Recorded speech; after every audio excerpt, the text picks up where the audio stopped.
Good morning students आज हमारा chapter start होने जा रहा है, chapter number 10th Indian economy का। और ये हमारा लास्ट चैप्टर है इस बुक का। चैप्टर का नेम है comparative development experiences of India and it's neighbour country.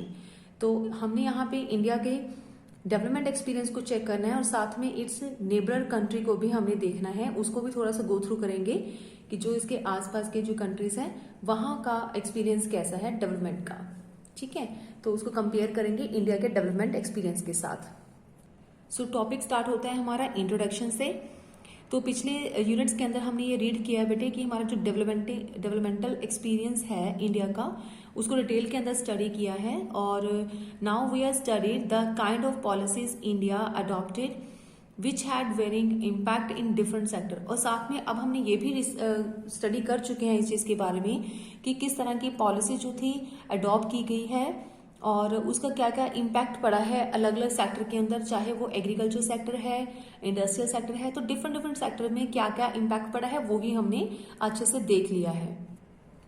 सो अब तक हमने देखा है कि 2 डिकेड्स से हमें ये चीज़ चेक की है कि जो ट्रांसफॉर्मेशन हुआ है इकोनॉमिक ट्रांसफॉर्मेशन, तो वो चीज़ जो हमारे देखने में आई थी that is taking place in different countries across the world. तो हर एक पार्ट में, दुनिया के हर एक हिस्से में हमें वो ट्रांसफॉर्मेशन देखने को मिली। तो जो partially because of the process of globalization, तो ये जो पॉसिबल हो पाया सब कुछ ये ग्लोबलाइजेशन की वजह से ही हो पाया है, जिसके कारण लॉन्ग टर्म इम्प्लीकेशंस हमें देखने को मिले हैं हर एक कंट्री के अंदर। सो नेशंस जो है has been preliminarily trying to adopt various means, अलग अलग तरीके उन्होंने अपनाए हैं। किसी न किसी अलग अलग नेशन ने अलग अलग मेथड जो है वो चूज किए थे which will strengthen their own domestic economies. तो जाके उनकी जो खुद की इकोनॉमीज है उसको थोड़ी सी पावर मिल सके, उनको स्ट्रेंथ मिल सके, right. So to this effect, ये जो से सब कुछ पॉसिबल हो पाया है स्ट्रेंथन किसकी वजह से, ग्लोबलाइजेशन की वजह से। So to this effect they are forming regional and global economic grouping such as SAARC, European Union, ASEAN, G8, G20 और बेरिक्स एक्सेट्रा। सो ये जो हम बात कर रहे हैं कि हर एक नेशंस ने अपने अपने तरीके से जो थे अपनी स्ट्रेंथ को बढ़ाने की कोशिश करी है। तो यहाँ पे देखा है हमने कि किस तरीके से हम उसको कवर करते हैं, किस तरीके से हम वो स्ट्रेंथ बना पाए हैं। तो 2 तरीके हैं, या तो ग्रुपिंग करके इस स्ट्रेंथ को किया गया है रिसीव। जैसे कि ग्रुपिंग कैसे, सार्क जैसा ग्रुप बना है, यूरोपियन यूनियन, G20, ब्रिक्स, इस तरह के कुछ ग्रुप्स हैं, ठीक है, जिनकी हेल्प से, इन ग्रुप्स की वजह से ही क्या हो पाया है कि एक रीजनल फॉर्मिंग हो पाई है या फिर ग्लोबलाइजेशन हो पाया है दुनिया के अंदर, ठीक है। सो इस ग्रुप से हमें क्या हेल्प मिला कि जो नेशंस हैं, जितनी भी अलग अलग कंट्रीज हैं, उन्होंने बहुत ज़्यादा ट्राई किया या उन्होंने समझा डेवलपमेंट को अच्छे तरीके से, डेवलपमेंट के प्रोसेस को समझा, ठीक है, pursued by their neighbouring countries. जो भी उनके आसपास की जो कंट्रीज हैं जिस तरह से वो डेवलपमेंट कर रही हैं उस तरह के प्रोसेस को हम अलग अलग दूसरे नेशंस ने भी सीखा and it allow them to better comprehends their own strength. तो इसी तरीका से उनको देख के जो दूसरी खुद कंट्री है उसने भी अपनी स्ट्रेंथ को बढ़ाया और साथ में जो उसकी वीकनेस थी वो भी उसने पकड़ा, ठीक है, विसे विस देयर नेबर्स, जो भी उनके नेबर्स ने किया है। सो विसे विस का मतलब होता है कि दूसरी कंट्री के साथ कंपेयर किया, ठीक है, दूसरे नेबर्स के साथ, अपने नेबर कंट्री के साथ कंपेयर किया और उसको कंपेयर करके अपनी उसकी स्ट्रेंथ बनाई और अपनी वीकनेसेस को खत्म किया। तो ये जो था तरीका, ये किसी वजह से हो पाया, ये जो ग्रुप्स बने हैं उसकी हेल्प से पॉसिबल हो पाया कि हर एक कंट्री में जो ग्लोबलाइज सिस्टम बन गया, तो ग्लोबलाइजेशन की वजह से एक कंट्री दूसरी कंट्री को देख के खुद डेवलपमेंट करना सीख रही है, प्रोसेसिंग करना सीख रही है, ठीक है। तो दूसरा पॉइंट क्या है, किस तरीके से ये हमारी इकोनॉमी आगे जा रही है। सो दूसरा क्या है कि जितनी भी डेवलपिंग कंट्री है, डेवलपिंग हो रही हैं अभी, तो उनको कंपटीशन का मौका मिल गया ग्लोबलाइजेशन की वजह से। तो वो compete कर रही थी not only from the developed Nations, सिर्फ वो डेवलप्ड नेशन के साथ compete नहीं कर रही थी, but also amongst themselves in the relatively limited enjoy economic space enjoyed by the developing world।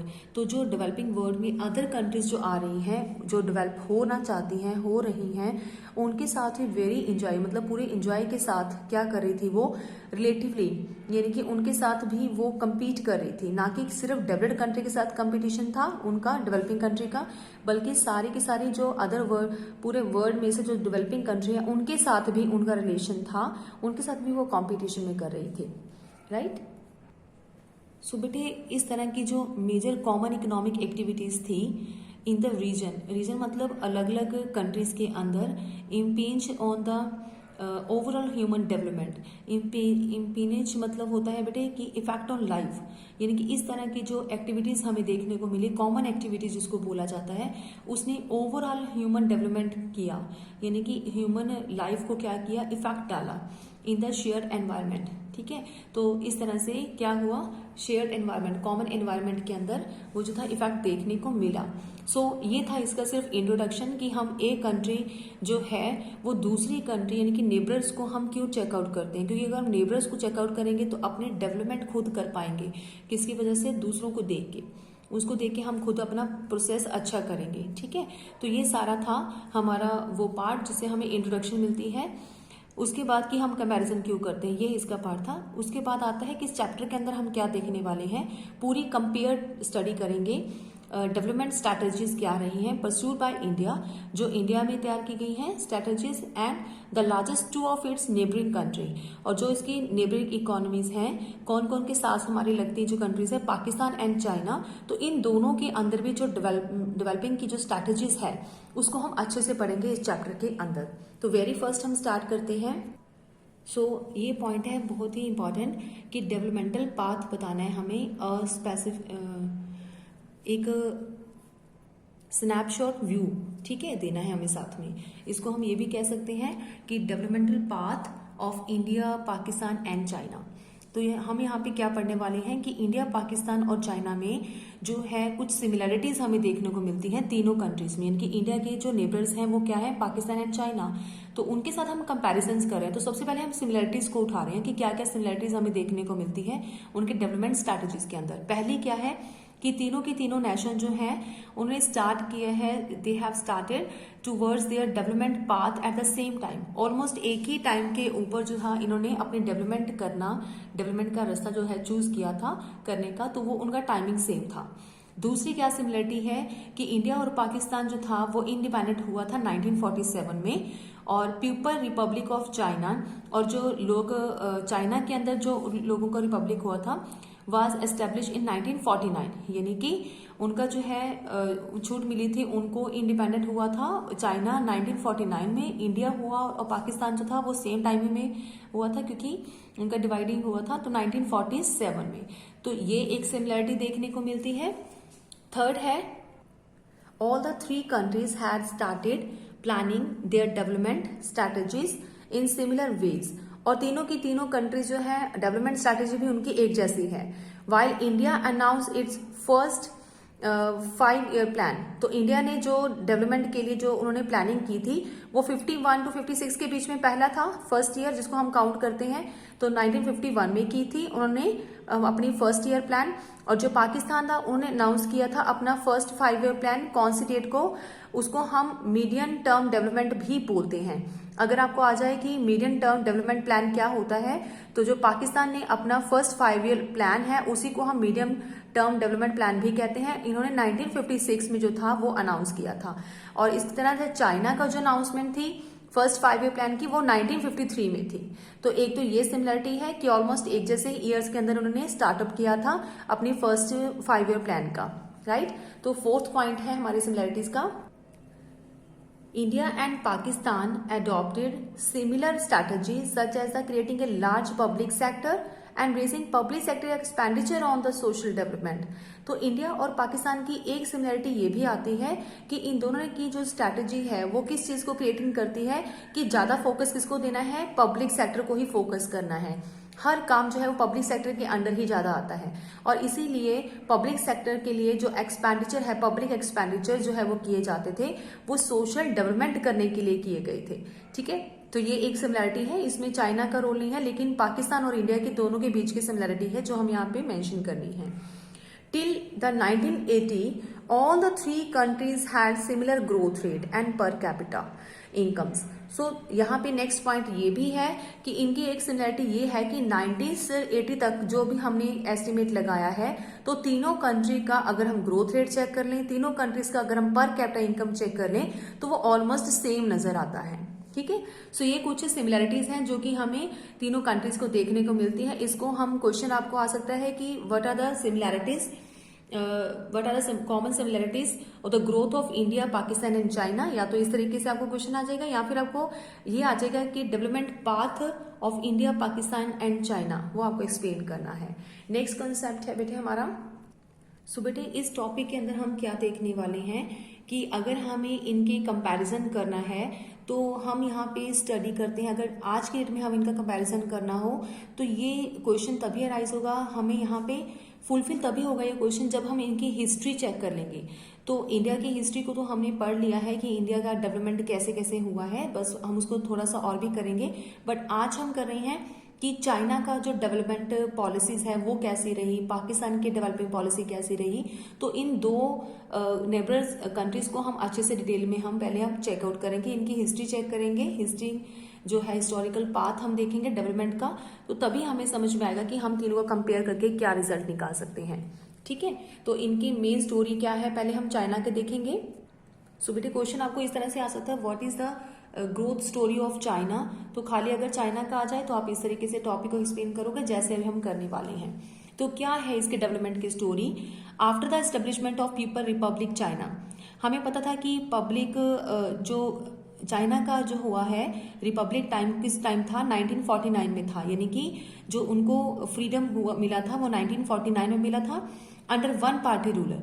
तो उस टाइम जो था एक पर्सन के हाथ में इनकी भागदौड़ थी, पर वन पार्टी क्या कर रही थी, उसको रूलर कर रही थी। All the critical sector of the economy, enterprises and the land owned and the operated by individual were brought under the government control। उस टाइम क्या हुआ था कि जितने भी अलग अलग सेक्टर थे, क्रिटिकल सेक्टर्स थे इकोनॉमी में देखने को मिल रहे थे, अलग अलग तरह के एंटरप्राइजेज जो थे, जो लैंड्स ओनर थे, और इसी तरह से जो इंडिविजुअल्स पर्सन थे ऑपरेटेड बाय इंडिविजुअल्स, तो वो सारे के सारे जो उनका काम था हर एक पर्सन का डिफरेंट जो परफॉर्म कर रहे थे, उनको किसके अंडर कर दिया गया, उन पे सब चीजों के ऊपर गवर्नमेंट का कंट्रोल हो गया था। ठीक है, ये एक तो सिर्फ देखने को मिला, और साथ में आता है ग्रेट लीप फॉरवर्ड। इसको हम सेकेंड पॉइंट के तौर पे लिख सकते हैं, ये इसको बोलते हैं GLF यानी कि ग्रेट लीप फॉरवर्ड। ये कैंपेन जो चलाया था चाइना ने 1958 में चलाया था, और इसका मेन एम क्या था कि अपनी कंट्री को इंडस्ट्रियलाइज करना। ठीक है, ऑन द मैसिव स्केल, मतलब लार्ज स्केल के ऊपर इंडस्ट्रियलाइज करना। तो पीपल्स को इनकरेज किया जाता था कि कहीं ना कहीं उनको इंडस्ट्रीज लगानी है, जहां पे उनको स्पेस दिख रहा है अपने आगे पीछे या अपने बैक यार्ड के अंदर, उनको छोटा मोटा जो है वो बिजनेस वहां पे सेटअप करना है, इंडस्ट्री लगानी है। रूरल एरिया के अंदर क्या बोला गया, इस लीप के अंदर ये कहा गया कि कम्युनिटीज वर स्टार्टेड, कि उनको कम्युनिटीज स्टार्ट करना है। इसका मतलब होता है कि group of people do work jointly on cultivation, यानी कि इकट्ठे होके जो है वो कल्टीवेशन के ऊपर काम करेंगे, that is the community system. तो जो ये कम्युनिटी सिस्टम था उसमें लोगों को इकट्ठा करके काम करने के लिए बोला गया, और ये कम्युनिटी सिस्टम जो स्टार्ट हुआ है 1958 में ये स्टार्ट हुआ था। ठीक है, so there were 26,000 communities converting almost all the farm population. तो इसी तरह से जब ये सिस्टम स्टार्ट हुआ तो जो फार्म पॉपुलेशन थी उसमें से 26,000 इस तरह के कम्युनिटीज जो थे वो स्टार्ट हो गए थे, उनको कवर कर दिया गया। Almost all the farm population को इसके अंदर जो था वो कवर कर लिया गया। ठीक है, सो चाइना ने जो ग्रेट लीप फॉरवर्ड कैंपेन चलाया था उसकी कुछ प्रॉब्लम्स भी थी उसके साथ आई, मेट विद मैनी प्रॉब्लम्स। तो एक थी a severe drought caused havoc in China, killing about 30 million people. तो ये जो कैंपेन चलाया था उसके बीच में मतलब ऐसा हुआ था कि ड्रॉट आया था चाइना के अंदर, जिससे कि 30 मिलियन लोगों की डेथ हो गई थी। और सेकंड क्या था इसकी problem, when Russia had conflict with the China, जब रशिया का चाइना के साथ कन्फ्लिक्ट क्रिएट हो गया था तो उस टाइम जो था रशिया ने विड्रॉ करवा लिए थे अपने बहुत सारे प्रोफेशनल्स, जो भी स्किल्ड पर्सन थे जो चाइना के अंदर काम कर रहे थे, उन्होंने वहां से उनको निकाल लिया था। Who had earlier been sent to China to help in the industrialize system of the process, यानी कि जो इंडस्ट्री सिस्टम में के लिए काम करने के लिए भेजा गया था, उनके प्रोसेसिंग में उनकी हेल्प करने के लिए चाइना में जो प्रोफेशनल शिफ्ट किए गए थे, तो फिर रशिया ने उनको भी वापस बुला लिया था। ठीक है, ये सेकंड जो था इम्पैक्ट पड़ा था। तो इन दोनों की वजह से क्या हुआ था, ये दो नेगेटिव इम्पैक्ट थे जिसकी वजह से जो था उसकी इकोनॉमी चाइना की थोड़ा सा बैक चली गई थी, डूबने लगी थी, राइट। सो इसी के साथ हमने साथ में ये भी देना है, कई बार इसके ऊपर भी क्वेश्चन आ जाता है कि ये जो प्रोफेशनल्स जो थे चाइना के अंदर काम करने के लिए गए थे उसके बारे में इंफॉर्मेशन है कि 1965 में मेयो ने ये चीज इंट्रोड्यूस की थी कि ग्रेट प्रोलेटेरियंस कल्चर रेवोल्यूशन जो है वो करना चाहिए। तो ये इस तरह के रेवोल्यूशन का मतलब क्या है, प्रोलेटेरियन कल्चर रेवोल्यूशन का मतलब होता है कि वर्कर्स को हमने जो है वो रेवोलेट करना है, ज़्यादा फैलाना है, कल्चर एक्टिविटी या कल्चर रेवोल्यूशन किया जाए ताकि एक कंट्री के जो वर्कर्स हैं दूसरी जगह पे जाके अपनी परफॉर्मेंस दिखा सके। तो इस रेवोल्यूशन के तहत जो था वो काम स्टार्ट हुआ था कि अंडर विच स्टूडेंट्स या फिर प्रोफेशनल्स क्या होते थे, were sent to work and learn from the country yard, यानी कि विलेजेस से बाहर निकाल के उनको कहीं ना कहीं काम पे लगाया जाता था स्टूडेंट्स को, ताकि वो प्रोफेशनलाइज जो है वो सीखें, वहां पे काम कर सके। इसी वजह से थे वो चाइना में लोग आए थे, तो उनको क्या किया गया, रशिया के कन्फ्लिक्ट के कारण उनको वापस बुला लिया गया। तो ये सारा टॉपिक था हमारा इसी लीप के जो प्रॉब्लम्स के साथ जुड़ा हुआ, राइट। तो अभी तक बेटे हमने 2 पॉइंट रीड किए हैं। फर्स्ट पॉइंट हमने ये किया था कि गवर्नमेंट के कंट्रोल में आ गया था जो भी उस टाइम के जो चाइना का जो भी वन पार्टी रूलर था, तो उसके हाथों में ये सारी भागदौड़ आ गई थी। ये तो हमारा पहला पॉइंट। दूसरा हमने पॉइंट लिया है ग्रेट लीप फॉरवर्ड का, इसके आपको बेनिफिट्स तो बताने हैं, साथ में इसके जो प्रॉब्लम्स है वो भी आपको साथ में लिखनी है। 2 पॉइंट हमने डिस्कस किए हैं अभी तक चाइना की हिस्ट्री के अंदर। हिस्ट्री कौन सी, history for the developmenting strategies. और आगे हम पढ़ रहे हैं the present day fast industrial growth in China can be traced back to the reforms introduce in 1978। तो आज के डेट में अगर हम चेक करें तो इंडस्ट्रियल ग्रोथ काफी अच्छी है चाइना की, और अगर हम उसको ट्रेस करते हैं पिछले टाइम से तो ये उसने रिफॉर्म्स की वजह से पॉसिबल हो पाया है। तो रिफॉर्म्स कब स्टार्ट किए उन्होंने, 1978 में। इंडिया में भी हमारे रिफॉर्म्स हुए थे, राइट, जो हमने इस चैप्टर के अंदर पढ़ा था। तो इंडिया में रिफॉर्म्स कब हुए थे, 1991 के अंदर। तो चाइना में रिफॉर्म्स जो है वो कब आए थे, 1978 के अंदर। आपको 1 वर्ड्स भी आ सकते हैं बेटे, आपको क्लियर होना चाहिए इस चीज के बारे में। China introduce reform in phases, तो चाइना ने फेजेस के अंदर इसको जो है वो इंट्रोड्यूस करवाया था रिफॉर्म्स को। तो पहला इनिशियल फेज क्या था, reform were initiated in agriculture, foreign trade and the investment sector. तो सबसे पहले एग्रीकल्चर के ऊपर रिफॉर्म किया, फिर फॉरेन ट्रेड, उसके बाद इन्वेस्टमेंट सेक्टर के ऊपर रिफॉर्म्स किए गए, कुछ सुधार किए गए चाइना ने। तो एग्रीकल्चर के अंदर क्या किया, for instance commune land were divided into small plots which were allocated for the use not ownership to individual household। तो यहाँ पे क्या किया गया एग्रीकल्चर फील्ड के अंदर, सो कम्यून लैंड का मतलब होता है कि ग्रुप ऑफ पीपल। तो ग्रुप ऑफ पीपल को जो है लैंड डिवाइड करके दे दी जाती थी स्मॉल प्लॉट के अंदर, और उनको एलोकेट कर दिया जाता था टू इंडिविजुअल हाउस होल्ड, यानी कि हर एक जो इंडिविजुअल पर्सन था तो उसको ये बोला जाता था कि आपने उसके ऊपर काम करना है, राइट। तो उस के बदले में वहां पे उनको जो काम के लिए लैंड प्रोवाइड की जाती थी, वहां पे उनको ऑनरशिप नहीं मिलती थी, सिर्फ उनके ऊपर काम करने के लिए बोला जाता था to the individual household को। सो यहाँ पे बात क्या समझ में आने वाली है कि जहां पे लोग ग्रुपिंग करके कल्टीवेशन करते हैं उसको कम्यून्स लैंड बोलते हैं। उसी लैंड को डिवाइड कर दिया जाता था स्मॉल पार्ट के अंदर, और इंडिविजुअल पर्सन को हाउस होल्ड को दिया जाता था कल्टीवेशन के लिए। So they were allowed to keep all income from the land after paying the stimulated taxes. तो उनको ये बोला जाता था कि आपने उसके ऊपर काम करना है, कल्टीवेशन करना है, और बदले में उनसे सारा जो है पैसा नहीं मांगा जाता था। इवन कि उनको बोला जाता था कि आप उसमें पैसा कमा सकते हो, you can earn income from the cultivation of the land. So but उनको क्या करना पड़ता था बदले में, सिर्फ कुछ अमाउंट का टैक्स जो है उनको पे करना पड़ता था, ठीक है। बदले में जमीन के ऊपर काम करेंगे, पैसा कमाएंगे, और कुछ टैक्स के रूप में उनको पेइंग करना पड़ता था। इन द लेटर फेज, उसके बाद जो फेज आया second, reform were initiated in the industrial sector. तो कुछ सुधार किए गए इंडस्ट्रियल सेक्टर के अंदर, ठीक है।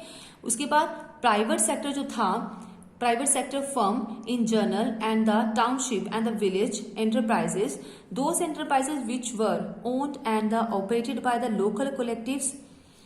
तो इस टाइम क्या था, इंडस्ट्रियल सेक्टर में सुधार कैसे हुआ, प्राइवेट सेक्टर जो थे, जितने भी फर्म्स थे या फिर टाउनशिप में थे या विलेज एंटरप्राइजेस में थी, वो सारे के सारे enterprises which were owned and operated by the local collectives, यानी कि जो लोकल बंदों के द्वारा संभाले जा रहे थे, उन सबको भी परमिशन दे दी गई कि वो उनको अलाउ कर दिया गया कि वो प्रोडक्शन करें। पहले प्रोडक्शन का काम जो था वो सिर्फ गवर्नमेंट के हाथों में था, पब्लिक के हाथों में। अब प्राइवेट सेक्टर को भी थोड़ा सा आगे आने के लिए बोला गया, उनको भी मूव करने के लिए बोला गया ताकि वो इंडस्ट्रीज लगा सकें, उनमें कुछ प्रोडक्शन कर सकें, राइट। इस तरह के जो गुड्स प्रोड्यूस करते थे एट दिस स्टेज, उस स्टेज के अकॉर्डिंगली, उस स्टेज पे जो एंटरप्राइजेस थे ऑन बाय द गवर्नमेंट, जो कि गवर्नमेंट के अंदर आने वाले थे, उसके अंदर काम करने वाले थे, उसको हम क्या बोलते हैं, SOE, यानी कि known as the state owned enterprises बोला जाता है, ठीक है। जैसे इंडिया में हम बोलते हैं ना पब्लिक सेक्टर एंटरप्राइजेस, तो वहां पे चाइना के अंदर बोला जाता है गवर्नमेंट के कंट्रोल में आने वाले एंटरप्राइजेस को स्टेट ऑन एंटरप्राइजेस के नाम से बोला जाता है। इन चीजों को भी आपको लर्न करके रखना है, ठीक है। द रिफॉर्म्स, उसके बाद नेक्स्ट क्या आया, कुछ ऐसे रिफॉर्म्स किए गए। तो प्रोसेस जो था, reform process also involve dual pricing, तो ड्यूल प्राइसिंग को भी यहाँ पे लेके आए चाइना के अंदर, इस चीज को भी चेंज किया गया। ये भी एक रिफॉर्म है, इसको हम ड्यूल प्राइसिंग भी बोल सकते हैं, reform of dual pricing in the processing. तो इसमें क्या किया जाता है कि the reform process also involve dual. तो कैसे ड्यूल को इन्वॉल्व किया जाता है, यहाँ पे जो फार्मर्स हैं, ठीक है, this mean fixing the price in 2 ways, 2 तरीकों से हम फिक्स कर देते हैं प्राइसेस को। यहाँ पे गवर्नमेंट 2 तरीके से रेट बनाती है चीजों का, फार्मर्स हो या फिर इंडस्ट्रियल यूनिट्स हो, वर रिक्वायर्ड, उनको जरूरत होती है चीजें खरीदने की और बेचने की, फिक्स क्वांटिटीज ऑफ इनपुट, तो उनको जो है सेल किया जाता है, जब खरीदा जाता है उनके द्वारा, fix quantity of input and output on the basis of the price fixed by the government. वहां की सरकार क्या करती है कि कुछ चीजों के ऊपर तो रेट फिक्स कर देती है, तो उसी रेट के ऊपर जो है वो सेलर को बेचना पड़ेगा, खरीदने वाले को खरीदना पड़ेगा, चाहे वो फार्मर की बात करें, चाहे हम इंडस्ट्रियल यूनिट में किसी भी प्रोड्यूसर की बात करें। यानी कि एक साइड तो उन्होंने क्या कर दिया, चीजों का रेट फिक्स कर दिया, राइट। और इसी के साथ क्या करते हैं वहां के गवर्नमेंट ने दूसरा क्या किया, and the rest were purchased and sold at the market prices, और कुछ ऐसे प्रोडक्ट को छोड़ दिया जाता है और उसके ऊपर जो रेट है वो मार्केट प्राइसेस के हिसाब से ही चलता है, ठीक है। परचेज भी उसी के हिसाब से किया जाता है और सोल्ड भी उसी के हिसाब से किया जाता है, यानी कि उस टाइम गवर्नमेंट उसको फिक्स नहीं करता है। तो इसी स्कीम को क्या बोला जाता है, ड्यूल प्राइसिंग बोला जाता है। तो इसको क्या करते हैं government, this means fix the prices in 2 way, 2 तरीकों से प्राइस को फिक्स करती है। एक तो जो फिक्सेशन कर दी है गवर्नमेंट के द्वारा ही, उसी रेट के ऊपर डीलिंग होती है परचेज करने वाले या सेल करने के तौर पे, और एक होता है मार्केट प्राइसेस के ऊपर चीजों का परचेज या सेल किया जाएगा, ठीक है। ये भी एक बहुत अच्छा कॉन्सेप्ट था, ताकि इसी वजह से भी क्या है, गवर्नमेंट के अच्छी नीति की वजह से ही जो चाइना है काफी ज्यादा एडवांस हो रहा था और उसका जो है माल काफी बिक रहा था, अदर कंट्रीज में भी ज्यादा एक्सपोर्ट हो रहा था। और एक पॉइंट है कि चाइना के द्वारा स्पेशल इकोनॉमिक जोन को भी सेट किया गया ताकि वो बाहर से आने वाले इन्वेस्टर्स को अट्रैक्ट कर सकें और बाहर के फॉरेनर्स जो हैं वहाँ पे चाइना में जाके अपना इन्वेस्टमेंट करें या मल्टीनेशनल कंपनी के अंदर अपना पैसा जो है वो लगा सकें, राइट बेटे। जितना भी ये स्टोरी पढ़ी है ये हमारी है ग्रोथ स्टोरी ऑफ चाइना। इसके अलावा हम करने वाले हैं पाकिस्तान की ग्रोथ स्टोरी। पाकिस्तान का हम कैसे देखते हैं इसकी हिस्ट्री को, by looking at the various economic policies that Pakistan adopted. तो हम काफ़ी ऐसी पॉलिसीज देख चुके हैं या हम जानते हैं कि किस तरह से पाकिस्तान कौन सी पॉलिसीज को अडॉप्ट करता है। You will notice many similarities, और ये चीज़ें आपने उसकी सिमिलैरिटी के टाइम पे पढ़ते हुए भी देख लिया है। Pakistan also follow the mixed economy, तो पाकिस्तान के अंदर भी मिक्सड इकॉनमी चलती है जैसे कि इंडिया के अंदर चलती है। Mix economy with coexistence of public and the private sector, जिसको पब्लिक और प्राइवेट दोनों सेक्टर मिलकर चलाते हैं। In the late 1950 and 1960 Pakistan introduce a variety of regulated policy framework for import substitutions industrialization. यहाँ पे बात कर रहे हैं कि 1950 के एंडिंग की बात कर रहे हैं और 1960 के स्टार्टिंग की बात कर रहे हैं, जब पाकिस्तान ने इंट्रोड्यूस की थी एक नई पॉलिसी और जिसका नाम है इंपोर्ट सब्स्टिट्यूशन। जैसे इंडिया में हमने स्टार्ट करी थी तो इसका टाइमिंग क्या है, 1950 टू 1960 के बीच का टाइम है। तो जब इंडिया ने स्टार्टअप किया था, यानी कि लेट 1950 का मतलब होता है 58 या 59 के आसपास की बात करें, लेट 1950 का मतलब, तो इसमें ये पॉलिसी उन्होंने स्टार्ट करी थी। The policy combined tariff protection for manufacturing of consumer goods together with direct import control on competing imports. तो इंपोर्ट सब्सिडी को बरकरार रखने के लिए वहां की गवर्नमेंट ने क्या किया, टैरिफ पॉलिसी चला दी, ताकि अपने जो मैन्युफैक्चरिंग गुड्स हैं उनको जो है प्रोटेक्ट किया जा सके। ठीक है, with a direct import control, ताकि सीधा बाहर से कोई भी सामान जो है इंपोर्ट ना करवाया जाए ऑन कंपीटिंग इंपोर्ट्स, और बाहर से कोई भी हमें उनको अपनी गुड्स को बाहर के गुड्स के साथ कम्पीट ना करना पड़े। क्योंकि अगर टैरिफ लगाएंगे, टैरिफ का मतलब कि बाहर से आने वाली चीजों के ऊपर टैक्स लगा दिया, हैवी टैक्स, तो वो जब चीजें यहाँ पे आती हैं तो बहुत कॉस्टली बन जाती है और मार्केट में नहीं बिकती। तो इसी तरह से क्या हो सकता है कि इंपोर्ट के ऊपर कंट्रोल जो है वो कर सकती है government. The introduction of the Green Revolution led to the mechanisms and the increase in public investment in infrastructure in selected area. जिस तरह बेटे इंडिया के अंदर ग्रीन रेवोल्यूशन हमने कॉन्सेप्ट पढ़ा हुआ है, पाकिस्तान में भी एग्रीकल्चर में ग्रीन रेवोल्यूशन आया, जिसकी वजह से मैकेनिज्म में भी इंक्रीजमेंट हुई and increase in public investment. और जो पब्लिक ने खर्चा करना था इंफ्रास्ट्रक्चर के ऊपर, इरिगेशन के ऊपर, ट्रांसपोर्टेशन के ऊपर, जो कि एग्रीकल्चर से जुड़ा हुआ कंसेप्ट है, तो उनका पब्लिक का खर्चा काफ़ी बढ़ गया। पब्लिक मतलब गवर्नमेंट का। कुछ सिलेक्टेड एरिया के अंदर उन्होंने ग्रीन रेवोल्यूशन लेके आए, तो उससे क्या हुआ कि राइज इन प्रोडक्शन हुआ, यानी कि फूड ग्रेन्स में काफ़ी इंक्रीजमेंट देखने को मिली। This change the agrarian structure dramatically, तो ये चेंज था काफ़ी ज़्यादा देखने को मिला एग्रीकल्चर सेक्टर के ऊपर, यानी कि ग्रीन रेवोल्यूशन का इफेक्ट बहुत ज़्यादा अच्छा तरह से देखने को मिला। In the 1970 nationalisation of the capital goods industries took place, और 1970 में क्या हुआ, नेशनलाइजेशन हो गया कैपिटल गुड्स का। कैपिटल गुड्स होती है बड़ी बड़ी मशीनें, तो यहाँ पे जो था बड़ी बड़ी मशीनों का जो रोल था वो भी पाकिस्तान में हो गया, क्योंकि उसको नेशनलाइजेशन कर दिया गया। इसका मतलब है कंट्रोल ऑफ गवर्नमेंट, यानी कि मशीनों आदि का जो काम था इंडस्ट्रीज के अंदर, उसका मेन कंट्रोल किसके हाथ में चला गया, गवर्नमेंट के हाथ में, यानी कि नेशनलाइजेशन कर दिया गया। Pakistan they shift its policy orientations in the late 1970 में ये चीज स्टार्ट करी थी कि गवर्नमेंट अपने हाथों में ले रहा है कैपिटल गुड्स का पूरा कंट्रोल, और उसी के बाद लेट 1970 यानी कि 70 की एंडिंग में जाके हम बात कर सकते हैं कि 69 की नियर अबाउट एंड 1980 और 1980 में भी व्हेन द इस टाइम तक जो था उन्होंने एक ओरिएंटेशन करा, नई जो है शिफ्टिंग करी पॉलिसी के अंदर।